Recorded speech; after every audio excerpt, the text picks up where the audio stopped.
Huge anticipation. Yes, that model certainly had a lot of people waiting for it. How unusual to start from the rear end. Well, this is going to be a huge talking point. Massive, massive boot. And you know what? Electric tailgate, another talking point. Well, they're going to try. They have to, because they've lost so much ground by not having the second generation Duster in our market. Connected tail light, LED technology, the whole butch look that the Duster was always famous for. These things become important if this car has to do well, because yes, there is no diesel. That's a question many of you have been asking, but finally, now it's official. The strong hybrid or the conventional hybrid, yes, it will be available, but it becomes a future tense thing because, well, it's only going to come by around Diwali. But by March, you'll start getting deliveries of the 2 turbo petrols as well. So 3 overall powertrains, as you can see the details on your screen. And pricing will also come out only in March. Pre-bookings have begun today, and there's a little incentive, if you will, for people who do the pre-booking. They'll get a better than market price. So whatever gets announced in March, if you book now, you'll get a better price. Now, there's lots of things inside. There's a huge focus on technology. One thing I will tell you, having driven the Dacia, which is the original Duster, this one is a whole lot more swanky, but it has a derivative platform. It's a little bit different. It's been designed with India and emerging markets in mind, which also means export potential for this car from India. Don't forget, there is the Bigster version of it that India will get, Boreal. We'll see what it's called.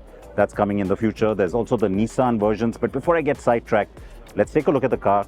Let's show you the styling. It's very nice looking up front. It's very sleek, and it has a new Duster identity. No Renault badge in the front, just the letters D-U-S-T-E-R.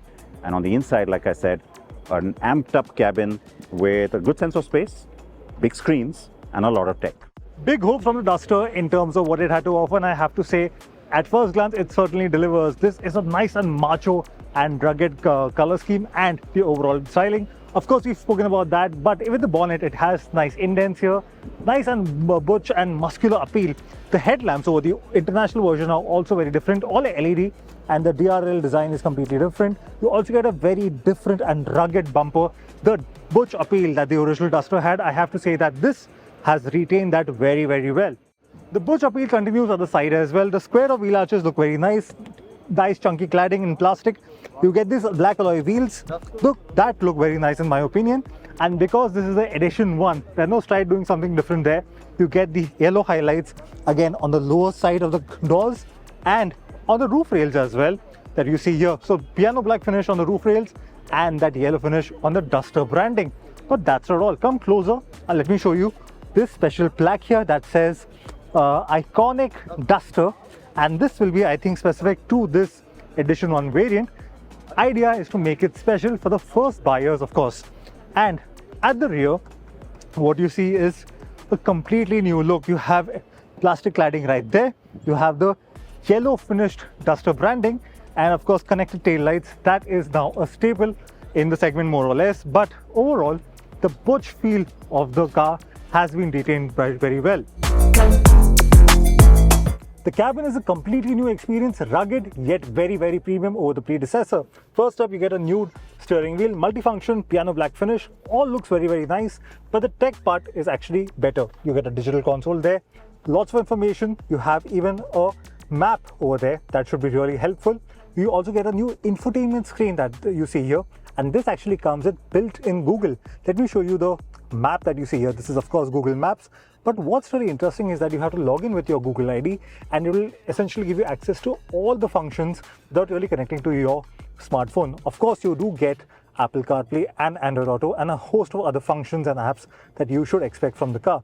Let me quickly show you what the 360-degree camera looks like. This is what the camera quality is, and yeah, the graphics maybe not great. The touch sensitivity is actually quite nice, but that's not all. You see, you get an e-shifter with this particular version. This is the Turbo 160, and you also get wireless charging. You get a electronic parking brake, dual zone climate control. The seats come with leather upholstery and also ventilation, and the front seats are electrically powered. That is a very nice feature to have. Let's check out what the rear space is like. The rear seat space is actually quite nice. I have to say, this is a spacious cabin, decent headroom, again, the panoramic sunroof does add to the sense of space. The leg room is, I think, nice and not a very spacious one, but I do think it's quite nice. Under thigh support could have been better. You do get your rear AC vents. The quality in itself though isn't that great. I think that could have been better. You do get Type-C USB charging ports right there. So a little mix there of good and bad. The shoulder line is, I think, quite decent. You get a lot of glass area, so that is actually quite nice. Now on the safety front, I do see a lot of changes now. You get headrests that are adjustable for all 3 passengers. You also get 3-point seat belts for all passengers, and of course ISOFIX anchorages. Now these are all important because Renault is targeting a 5-star safety rating with the new Duster. The rear seat space, I think, is quite nice, and a lot of people will like it, especially a family of 5. Lots of anticipation for the new Renault Duster. The prices, of course, will be out in March. Deliveries will start in April for the turbo versions. Hybrid starts around Diwali. What do you think about it? Would you pick this over the Kia Seltos, Hyundai Creta, Volkswagen Tiguan, Kia Skoda Kushaq, a lot more that are available now in the segment? This one comes to a very competitive market now, and pricing will be indeed crucial for it. What do you think about it? Let us know in the comment section, and follow Acko Drive for more such content.